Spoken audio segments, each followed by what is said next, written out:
Today, I'm here with Dr. Sheldon Roth, the author of Psychologically Sound, The Mind of Donald J. Trump. And we're going to talk about Trump, the person, and his book, which you can get on Amazon. Sheldon, thank you. Dr. Sheldon Roth, thank you so much for joining. I wanted to get something out of the way just to frame this properly. Would you Right. mind giving us some background on your credentials as a psychiatrist? Okay.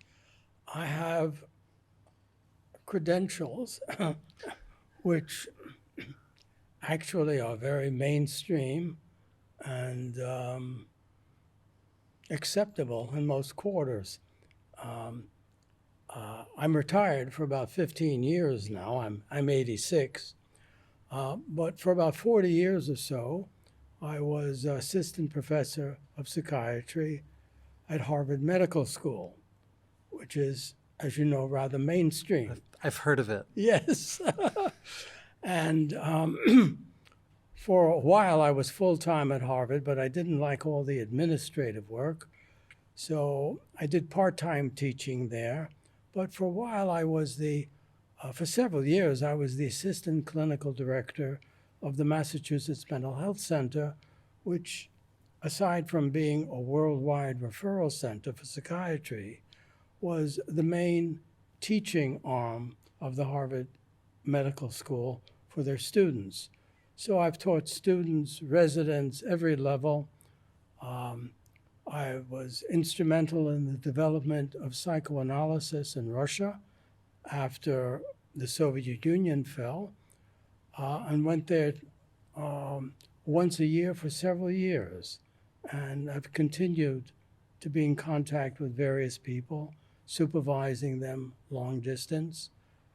In the past, although I never ran into Fauci, I was at the National Institute of Health for several years and ran the adolescent residential treatment center there. So I actually had nothing to do with business or politics.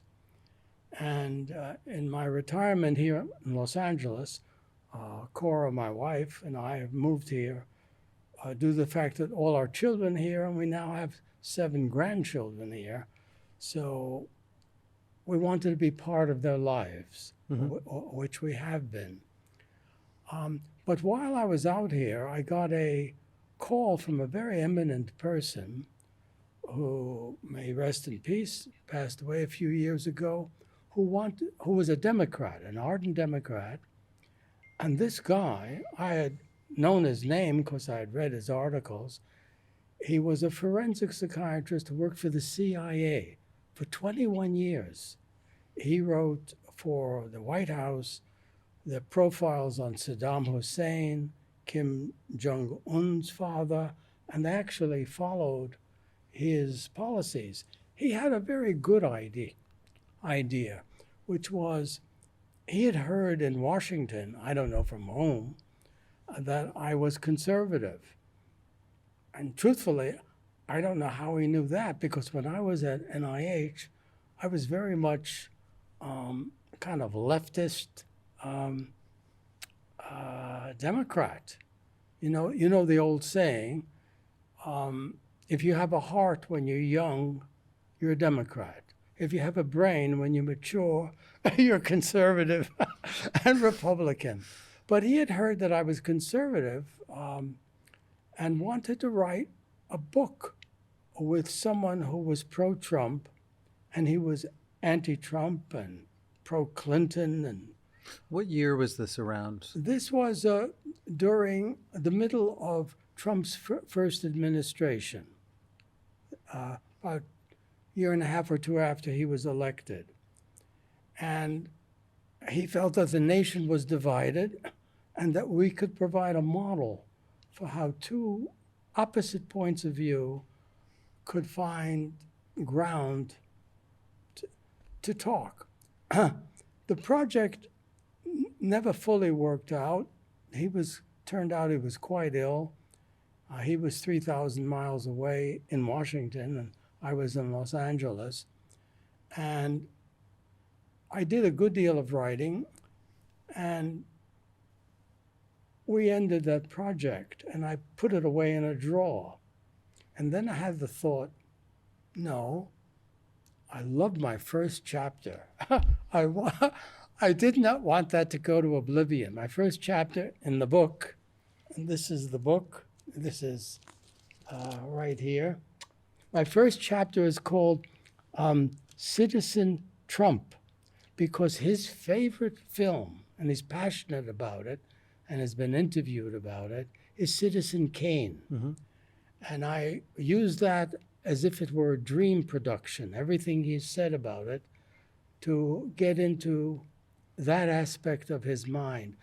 And I thought, I'm 86, and now, I'll pass away. Do I really want my sons to find this in the bottom drawer and say, God, look at this thing that Dad wrote that they never published? But so I had no understanding or knowledge of Trump until this person had called me. Wow. And so I told him I would do it. Neither positive nor negative. Neither positive nor negative.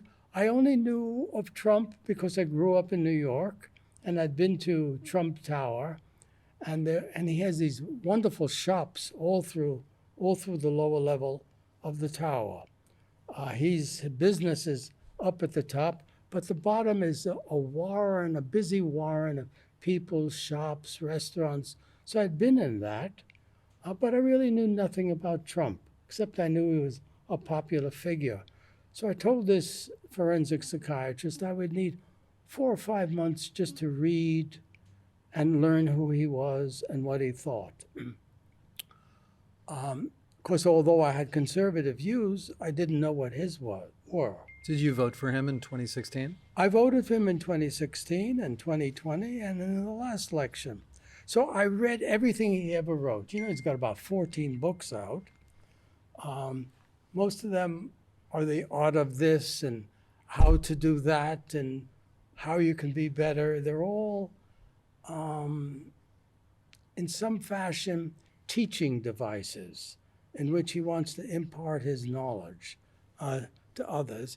I looked at the many endless interviews because he was such a public figure, and I became very imbued with his views, particularly his consistency.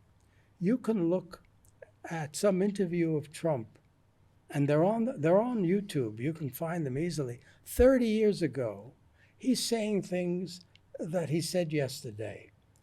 So what I recognized was what you see is what you get, and there is an aspect of his personality and his way of being that is so the New York I grew up in that I was very captured by him, and I really thought he was one of those outside chances of fate that the average politician couldn't emulate, but that he could bring to this country what it needed, because globalism was definitely draining its energy, and quite frankly, probably the globe's energy, in as much as America is weakened, so is the world weakened in many fashions.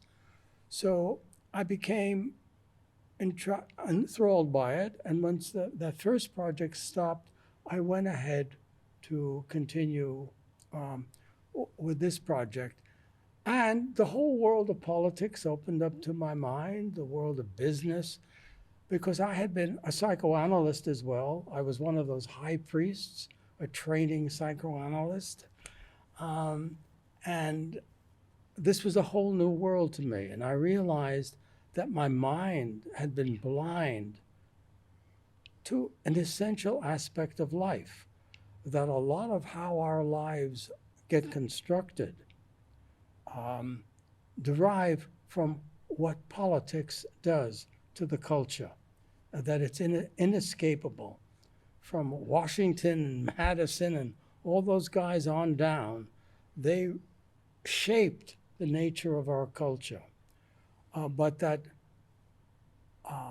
I do remember in the 50s as a boy thinking that Joe McCarthy, Senator Joe McCarthy, was Satan incarnate, and watched on TV the black and white hearings in which he seemed like a devil, like an absolute devil. And it astounds me that everything that McCarthy said was coming true, that the communists could actually take over the United States, in particular through education and through universities, which is what Lenin said. Lenin said, give me your children for 2 or 3 years, and I will plant, I'm quoting him roughly, I will plant seeds that will never be uprooted once the plant starts to grow. I feel like we're living that now. Definitely, but I thought it was impossible because I grew up in an era where you could say anything, freedom was for everyone, and the country seemed just to be burgeoning after the war. Would this book, could you have written this book while you were still, before you were retired? Or would it have ruined your career? No. This book really required... What would the consequences have been if you wrote this book while you were still working in psychiatry at the Harvard Medical School, et cetera? What would the consequences be? It would be impossible for me to write. I used to work 12 hours a day. I started at 7 in the morning and finished at 6 or 8 in the evening. Patients were calling. I was teaching. I was writing. In the past, I wrote articles psychiatrically. I wrote a book called, that did very well, called Psychotherapy, The Art of Wooing Nature. So I could not have done what I was doing and written this book. But could you have lost your job or your status because you wrote a book asserting that Trump is psychologically sound? Just the idea that I was thinking of it, they would have drilled me out, because my colleagues, people who have lauded me all my professional life, turned against me. People won't talk to me from Boston. Thank God I don't. After you published this book? Oh my God, I was completely reamed and in publications and things of that sort. So you're a psychiatrist, a retired professor of psychiatry at the Harvard Medical School, who wrote an objective book about Trump being psychologically sound, and that is an unacceptable thing to do in America in 2020. Totally. There was a bestseller called The Dangerous Case of Donald J. Trump. The author was a psychiatrist, the collector of the articles, because about 17 professionals, all with diagnoses of Trump's terrible personality with, I can go into that at some point. This person, to write a second edition, actually contacted me because she had heard of me. And I thought to myself, wow, that's very ecumenical. She wrote this book that's totally anti-Trump, and she wants me, to write a chapter. She thought, on the basis of my previous reputation, that I would write a negative book about Trump. It took her several weeks to realize that I would be offering her a chapter very positive about Donald Trump. But let me tell you a little bit about the book. This is too much about me, Jonathan, and not enough about Trump. Can I tell you the thing I found most shocking about Trump from reading your book? Yes. The fact that he has read Jung. Oh. And I think I don't think anyone, that's not common knowledge. I was reading this book and I wonder, why isn't Dr. Sheldon Roth like a regular panelist on news programs, et cetera, with your insight? Not only did you not know, Jonathan, you can read hundreds of articles that talk about the fact that Donald Trump is an ignoramus who does not read at all. And not only has he read Jung, and for those who might not know, Jung is a psychoanalyst, a disciple of Freud's who went off on his own. So it'd be a very unusual read for anyone to be reading Jung. But in 1 year, New York Magazine voted Trump's letter to the New York Times Book Review Letter of the Year, because he wrote a letter to the New York Times about his own reading, which was Updike. Orhan Pamuk was an Egyptian novelist. Yeah. I'll bet you walk down the street and ask 100 people who Orhan Pamuk was.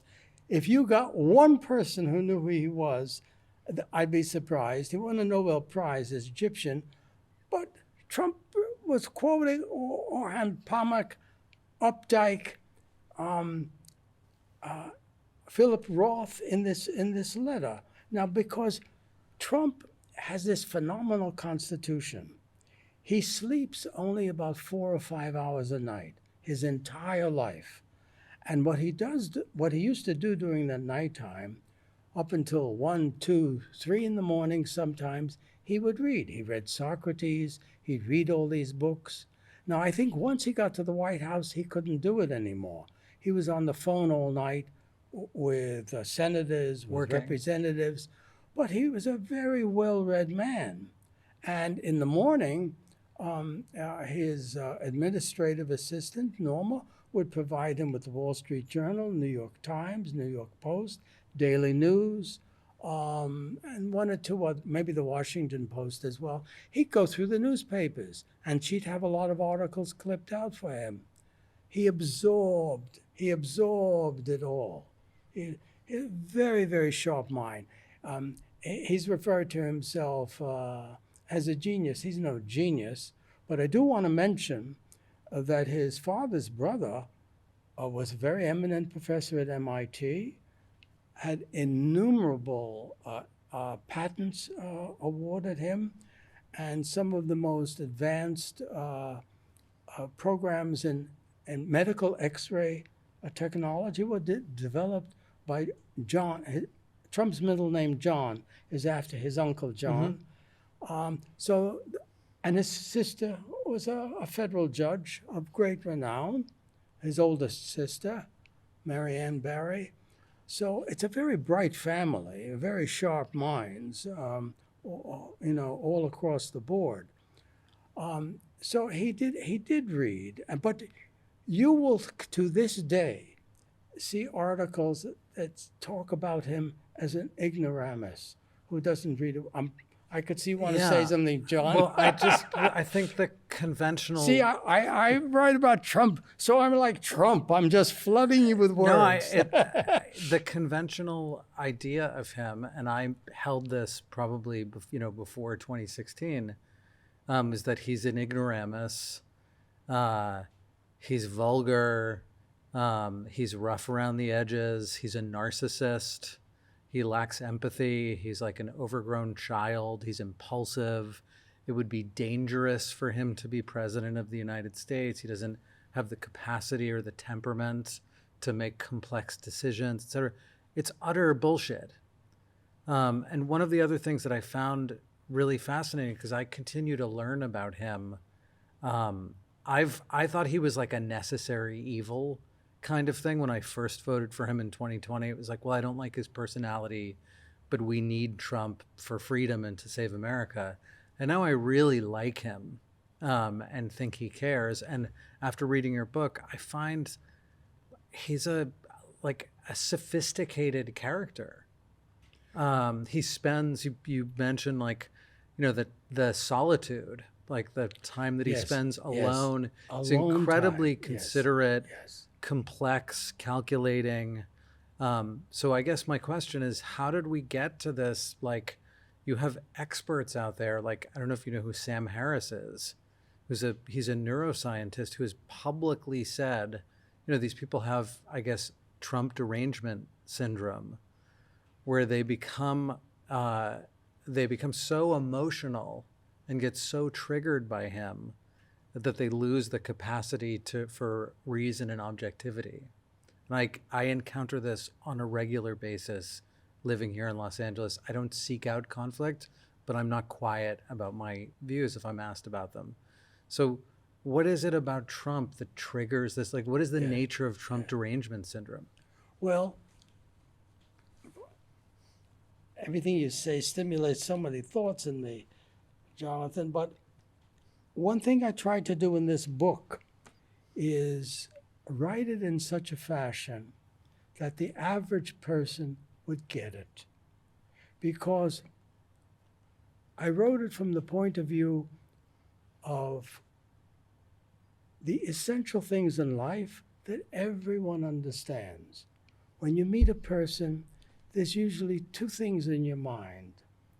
What do they do for a living? And are they good at love? You know? Do they have someone significant in their life? Can they give? And so the book analyzes Trump according to his work and according to his love life, and the three marriages, and what went into each of them. And what you find with Trump privately is the most important thing to him is love and work. And with this particular family, work is love. They're now in the fourth generation of a family business. The Trump organization is still a family business. So Trump is very devoted to his family. Just like loyalty is his key test for other people in his administration, it's because, and he's written about it, that the most important people in his life and in his mind are his family. And that loyalty like that only can come from those who you love and who love you back. And his whole, to get to one point, what is it about him that turns some people off? Trump, and the thing about Jung, for people who read Jung talked about the public self, the persona, and the private self. Trump, no matter how active he was all day long, had this private self at around 8 or 9 o'clock at night. He'd go to his upstairs triplex and go to the bedroom and isolate himself for the evening. He and Melania even had separate bedrooms, which is not unusual with upper classes in New York City. It's a kind of prestige thing if you can have separate bedrooms. And if you remember, Jack Kennedy and Jackie also had separate bedrooms in the White House, where he would isolate himself completely. During the day, he had an office where the door was never closed. Everybody walked in and out. The place could be filled with 10, 20 people, and he'd be dealing with them all at the same time. You can see this now. And you see that's how he runs the administration, the same way he ran Trump organization. He had speakerphones near him that he never even used. He used to shout down the hall when he wanted someone, and they would shout back. So that kind of multiple parallel processing is part of his nature and part of his thinking. And he's surrounded himself with people. He started that Trump organization by himself, one person. When he would go into a meeting with someone for a real estate deal, he would tell them he has an office, he has 6, he has 8 people. He had nobody, he had just himself. He came over from Brooklyn, where he worked with his father, where the business was. That organization now has about 24,000 people worldwide. And believe you me, he knows a lot about who everybody is all over the place. He's like his father, very hands-on. As a little child, he went with his father to the workplaces. His father was a builder in Brooklyn. So the persona you see is that noisy person outside. And for someone who hasn't experienced them before, and doesn't particularly like that political view, it's very off-putting because he's a formidable figure. He's a 6'3" man, of ample weight and amplitude, and he likes to be all over the place. Just the other night he was at the, the fighting Yeah, the championship. UFC. Yeah. So there is a New York brashness about him, and which I take a lot of things he says with a grain of salt because that's the way That's the persona. that's the person. Every taxi cab driver used to talk like that in New York City, and he was no different. So I understood that, but I also understood a lot of his nature is taking care of others, taking care of others. Every project he ever did in New York was of a rundown nature. The first project where he really made his mark was redoing Lower Times Square, redoing the Commodore Hotel. Now that caught my attention because as a boy in New York, I used to sing with a Hebrew choir, a professional choir. They used to sing at the Waldorf Astoria, the Plaza, all sorts of places, but also the Commodore. And the Commodore used to scare me because that end, I was a small boy. I was 9, 10, 11 years old. Although those days you could travel on the subway alone like that, which I did. But the Commodore used to scare me, and that whole area used to scare me. He looked at that because it was completely run down. He looked at that and he thought, this needs rebirth. He's a hero in that sense. He completely, that whole end of Times Square was revitalized. And this was at a time when New York was running into bankruptcy. And people were fleeing New York City. As a matter of fact, his father was completely against this project. Right. Told him this is like selling seats on the Titanic, and that he was nuts for getting involved. Well, he completely revamped that. Or you take the skating rink in Central Park. New York City, under Mayor Koch, had spent something like 3 or 4 years and untold millions of dollars trying to redo the rink, which was closed to the public. I used to skate there as a child, a lovely place. He took it over, hired Canadian ice hockey people, shows the brain. He finished the project in less than 3 months and way under the $3 million he was given, which is a fraction of what the whole city had spent several years doing and couldn't get the job done. It's a flourishing place now. He loves to ride in and redo something. Even Mar-a-Lago was a completely rundown place, and where he referred to it as a rundown Rembrandt or something like that. All the books he writes are how someone else can do this. Go ahead, Jonathan. How could it be that I'm just sitting here wondering, how could it be that all of these other, professionals could arrive at such a different conclusion about this man? Other psychiatrists. There was that woman, Brandy Lee.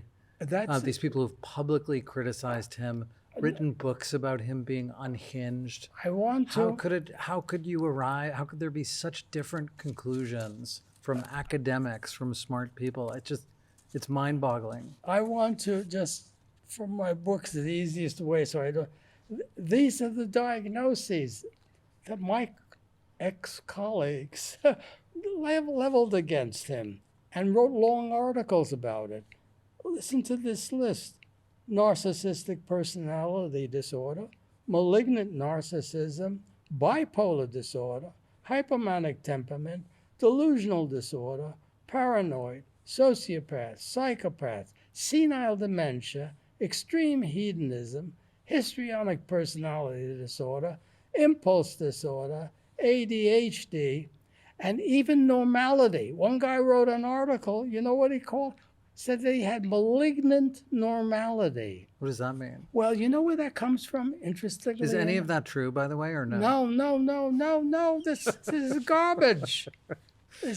No, What is I can't say malignant? it's garbage because garbage is supposed to refer to Trump people. But it's trash. It's trash. What is malignant normality? No, What is, that's an interesting idea. It comes from a psychiatrist, Robert J. Lifton, who was at Yale, may he rest in peace. He wrote a fascinating book called The Nazi Doctors. And he tried to comprehend how a doctor could do what they did, doctors who were not psychotic. And he labeled them malignant normality. So that's where those people got that phrase for him. But for example, the narcissistic personality disorder, Alan Francis, who was the chair at Duke University, said, and Alan Francis wrote all the diagnostic categories for the diagnostic manual for psychiatrists. He created the whole narcissistic personality disorder thing. Francis wrote outright, that's nonsense. He wrote the criteria for it, and he has none of those. So the real question is, how can people allow themselves to be deluded?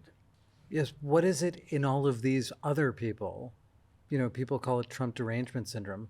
Like, what wire is being crossed with them that they lose the ability? Like, I'll give you an example. The other day, I ran into this elderly woman who was like handing out flyers for something. We started talking. She complimented me on my shirt. It says, "I love Western civilization." She's a retired librarian. Right. And I started talking to her about local politics.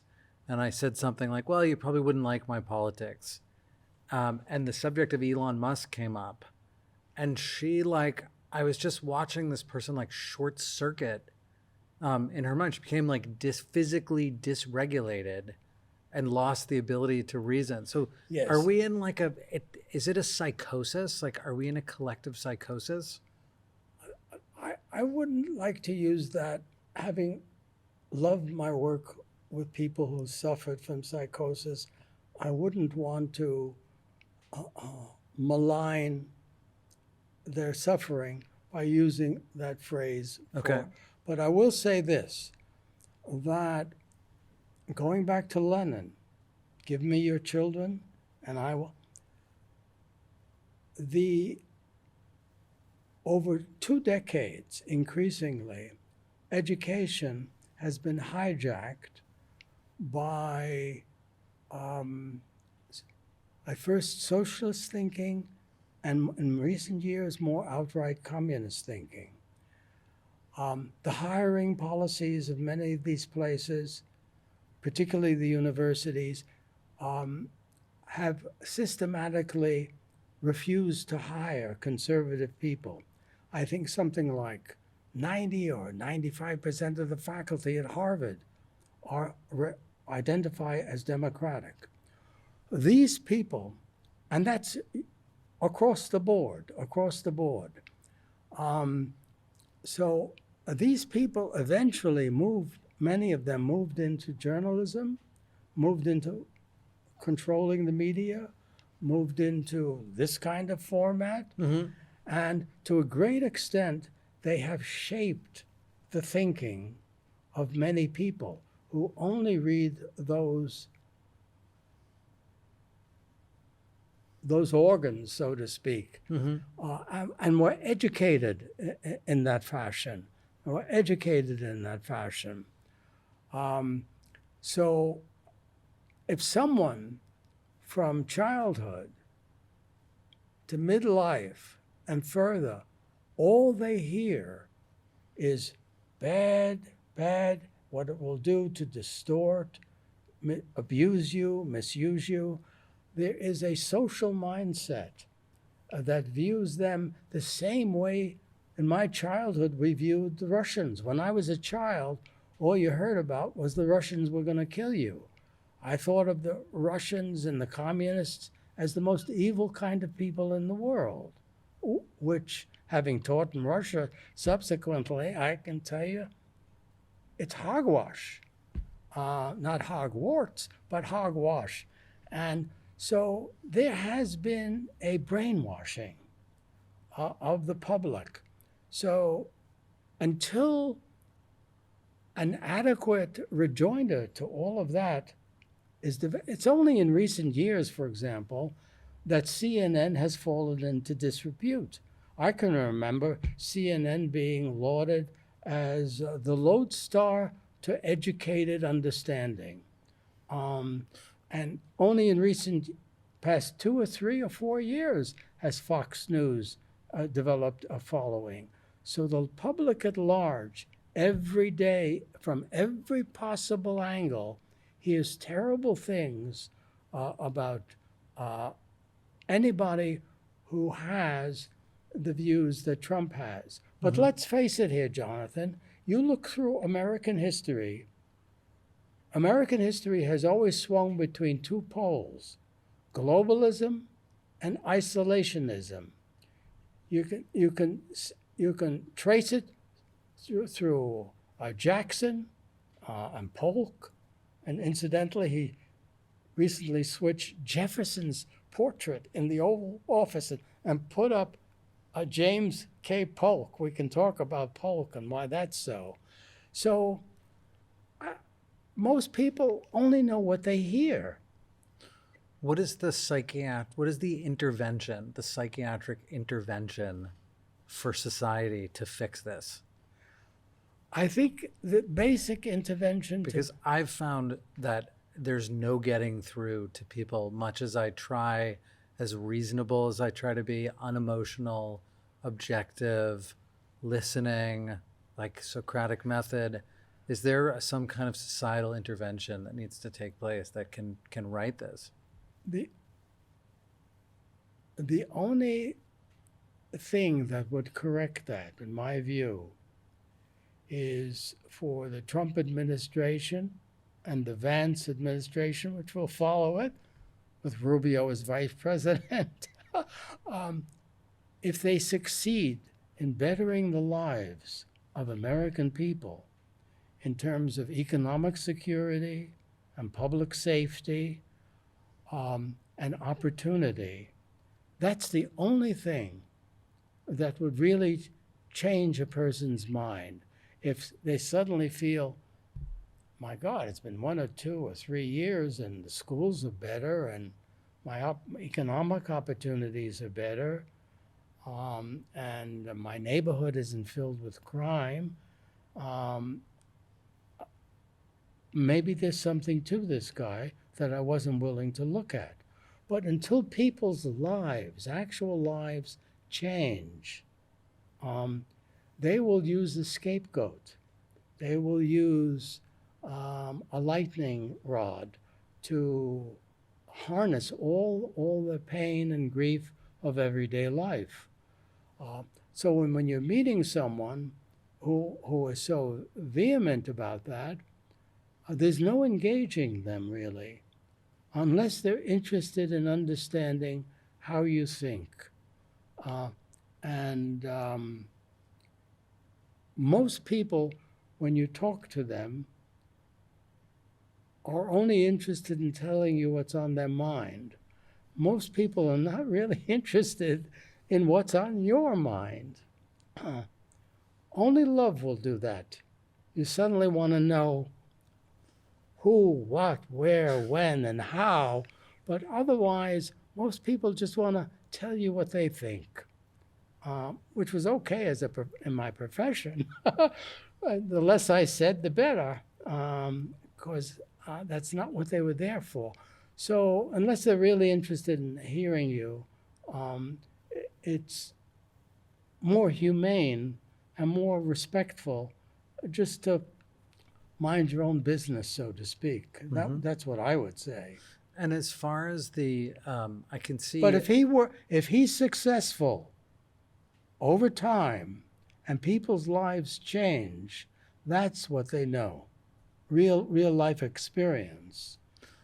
And then as far as people who are, let's say, elites, who don't need their lives changed, who are wealthy and in positions of power, something I think about is, I think there's like a spiritual crisis between kind of spiritual life and materialism among liberals and leftism, like a godlessness, who lead these like kind of, there's something really performative about it.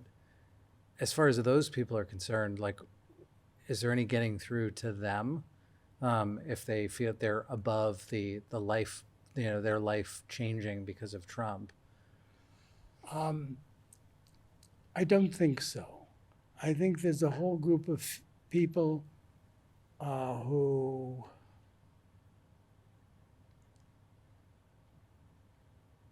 are so enthralled with themselves and their thinking and their being and their power that they've made their deal with the other devil, with the Democratic devil.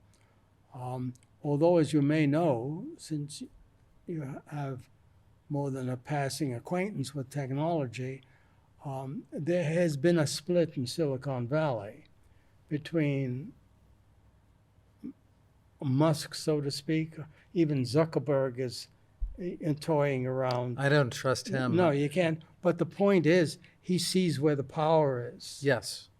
But most of Silicon Valley, a good deal, I can't really give numbers of it, but there is a split that's growing that was not there before, which is already a sign of what I was talking about before. If people see that things could actually change for the better, because take a look at Musk. He's kind of the symbol of the whole notion of someone who was anti-Trump, or who thought that this could be a fashion in which to save America from being obliterated through enormous debt. Mm-hmm. As Margaret Thatcher said, socialism is wonderful until the other guy's money runs out. So Musk understands clearly that we're headed for off the cliff unless something is done. So my book really shows that one of the things about Trump is, ironically, according to people who call him Satan, is that you could trust him. He's totally consistent. And about the religious thing, they'll talk about Trump being not religious. And there are only two people in Trump's life that he ever says he considers mentor. That's his father and the Reverend Norman Vincent Peale, mm-hmm. whose congregation he was a member of, attended from boyhood till Peale died. Peale had marriages. His sister was married there. You read Norman Peale, who wrote The Power of Positive Thinking. Yeah, I found this fascinating, that this kind of like cognitive behavioral therapy, self-help, like mantras. It's something so seemingly new agey, but this is like foundational for understanding Trump, right? Trump said that he could sit, he kept his mouth shut with Peale. He said he could sit and listen to Peale for hours. And Peale actually was a lot like Trump. Never wrote from notes, always spontaneous, whatever was in his head at the moment, and was a riveting orator. And the Trump family, the entire family, attended regularly every Sunday. And if you've ever seen Trump attend various evangelical church meetings, he looks like he's been a member his entire life. We had that at the inauguration. He had that reverend speak. It was Right. That's right up his alley. He's very passionately about religion, always has been. His mother was quite religious. His father found it very important, although I must mention, his father was like Trump. After the service, he used to go right to to some construction site and often drag Trump along with him. Mm-hmm. And that's another thing about Trump. Even though he grew up in very good circumstances, from childhood, his father took him all the time to the construction sites. So Trump learned every single thing you can do in building a building. He knows how to plaster, paint, drive tractors. He did the same thing with his children. Eric will often talk about how he knows how to do all these fancy machines on a construction site because his father insisted he go along. But the religious quality, you read Norman Vincent Peale's Power of Positive Thinking, and you can hear Donald Trump. The things he says are the things he heard from like fight, fight, fight, never give up. That's pure Norman Vincent Peale. And the other thing is, as you probably know, he was a fantastic athlete, Trump.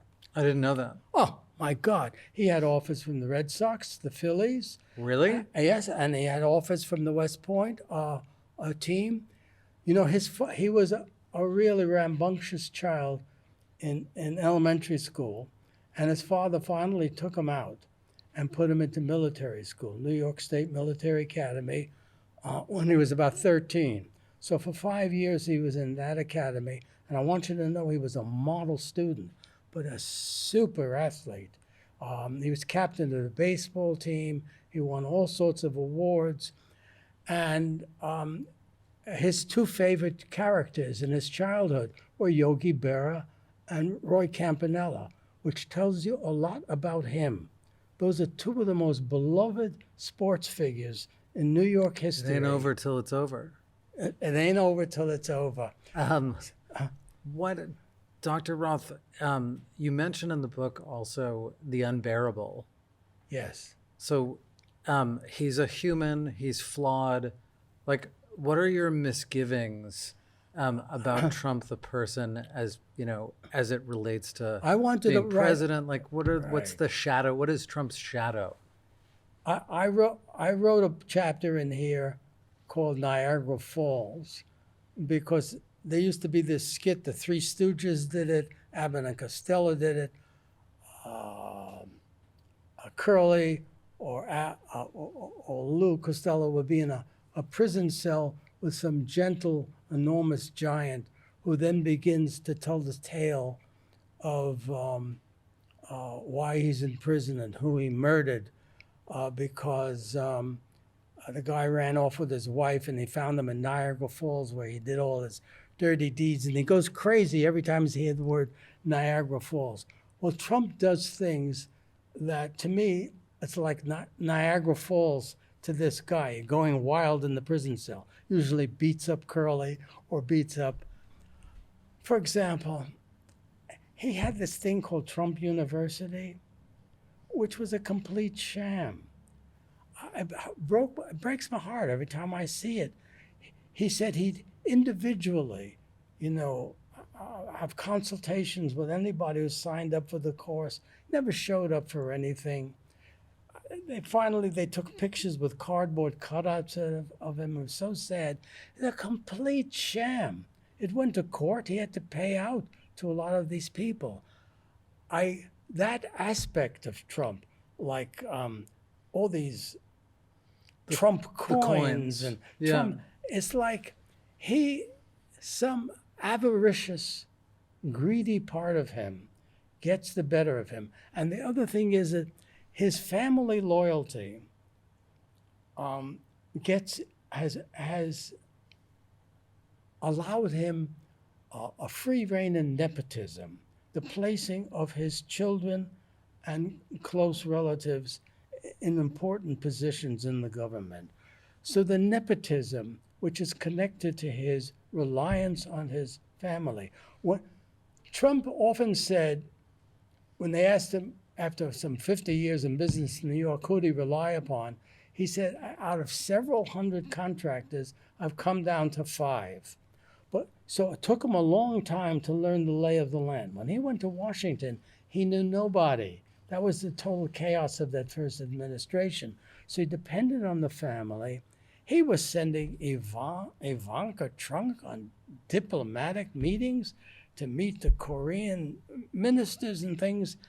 Those things are like Niagara Falls for me. What, we have 10 minutes here? Yeah. So I want to give you a chance to talk, Jonathan. Go ahead. I'm mesmerized. So those, what do you chalk those characteristics up to as like just a greediness, like a, so I think someone who is very critical of him would just say that Trump is like a scam artist, and this is like part of his moral core. No, I don't think he's a scam artist, but he's very impulsive when he's in the business setting. He gets an idea and he trusts his gut all the time, and he goes for it. So he gets these ideas that a coin would be great, or my daughter is wonderful, which he's not the first president to do that. You know, Harry Truman had a fit once when his daughter gave a singing concert and someone panned her. He made sure that guy suffered greatly for the rest of the So it's like a blind spot. It's a blind spot is a generous way of putting it. Jonathan. What is the Goldwater rule? Oh, the Goldwater rule. When Goldwater was running for president, the colleagues did the same thing to Goldwater that they did to Trump. And about 1,000 of them signed a letter, said he was a latent homosexual who suffered from paranoia and every kind of garbage. So the point was that a psychiatrist or a doctor should never give a diagnosis to anybody that he or she has not had in treatment. Because of that terrible experience with Goldwater. Because if anything, Lyndon Johnson, was bipolar, whereas Goldwater was quite normal, actually. But it shows you how the past is just repeated. I mean, they did the same thing to Trump that they did to Goldwater. Now, some people would say, how could you write a book on Trump if he's never been your patient, you've never interviewed him? Well, my answer to that is, if he had been my patient, there'd be no book because of confidentiality. I wouldn't be able to say a thing. But he's written so much, said so much over 50 years, and everybody's written about him so much. There's a lot of material there so that one can have a reasonable judgment based on his behavior. And I base it on his work and his love, which I go into in detail in the book. But Jonathan, we're reaching to the end. I want to make sure you ask. No, I have tons of questions for you. And as far as that Goldwater rule is concerned, there were all these talking heads for the last 8 years or so have come out with these opinions about Trump, about him being like a malignant narcissist, a dangerous person, in a deranged way and an irresponsible way. It's, nobody deranged could have accomplished as much as he's accomplished. And look at his children. 1,000%. Yeah. The derangement are these experts who seemingly would have violated their own rule. No, but right? they've always have a proviso. My colleagues had a proviso too. The danger to the nation is so great that we have to supersede the Goldwater rule and say what we think, because the consequences are catastrophic. Right, these heroes. Right. And you notice he went 4 years. We had no wars. No one was killed in Afghanistan after he made his deal. Look what happened when the other group got in. You look at what person's actions, a person's behavior. It's like I said at the beginning. When you meet a person, you wonder what they do for a living and what their love life is like. And those two things tell you a great deal. And you look at his work, and for example, women, when it was not fashionable to have women in posts. Most of the executives in his organization were women, and still are, and were always paid the same as males. I read one woman who said, at the time that he did all these things, most of the women I knew didn't even know what their husband did in the office all day long. Right. Trump was making them the head of this, the head of that. He did the same thing with his first wife. He made her president of the Plaza Hotel, his Mona Lisa. So you look at what a person does and what their actions are, not what the fantasies of a talking head are. Do you think he's the most misrepresented and misunderstood person, like, of the century? For me, it's between him and Steve History will Bannon. tell. He put up a picture of Polk, James Polk, who was young Hickory. He came after Jackson. Polk. The only time Lincoln went crazy with rage was against Polk in Congress. General Grant in his memoirs said the whole Civil War was Polk, and his retribution should be hell. Polk was reviled for 50 years as the worst president in the United States. They called him Polk the Mendacious, that he was filled with exaggerations and lies. Trump is filled with exaggerations.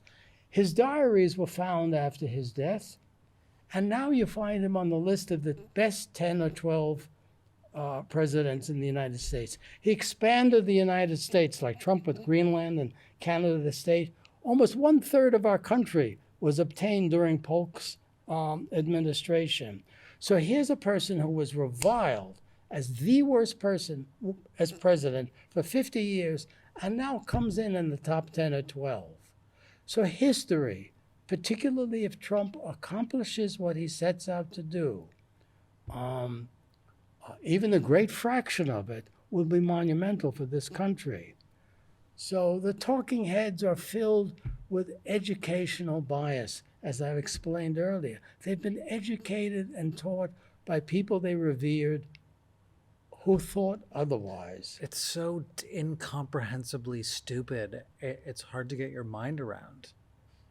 The analysis and the kind of takedowns and bullshit about Trump. It's insanity. Well, action speaks louder than words. And if he succeeds over 4 more years, and it's followed up with a continued Republican administration, people's minds will change, and they're in the process of trying to change the educational system as well. So it's nothing that will happen overnight. But I think if someone's life has improved, they will begin to think, how did this happen? Yeah. I think I'm probably the last generation I was talking to on another episode about growing up during the Cold War and having American values instilled, watching the movie Red Dawn and seeing The Miracle on Ice and all the Rocky and Rambo movies, and appreciating, culturally, but also appreciating American exceptionalism, the importance of free speech. And I think growing up now without that backdrop, it's almost impossible for you to appreciate what you have here. That there's never been anything like this in human history. Like the fact that you're not under anyone's control and can do whatever you want and say whatever you want is so incredibly exceptional. But I don't know that we have young people, like the next generations, have not been educated properly to appreciate that and are actually turning on America and Western civilization and want to destroy it because they lead materialistic, meaningless lives. So do you think is there a turnaround? Is there a way to come back for young people, or are we just headed towards this, it feels like America is splitting in half culturally? No, I actually am optimistic. Oh, good. No, I'm optimistic because America, the United States, is one of the greatest experiments in history, and it worked for most of history. It has worked well. And the forces that are against it now are the forces which it initially overturned. So they've returned to try and drown it. And I think the same energies and freedoms that established us originally are in process of being reborn, revitalized. And as I say, when people experience America is succeeding, they want to be on that bandwagon. They don't want to be on the losing bandwagon. So I think I'm optimistic over time, and optimistic that he was elected and that the people elected him. And I've even seen changes in Generation Z in that direction. But you're correct. Spirituality and belief in some pure goals that it's good to live for, like free speech, are at the heart of it. Well, I think that's a great place to end. Dr. Sheldon Roth, thank you so much. Well, thank you. You're an American hero in my book. Well, thank you. For writing this book and being public about your views.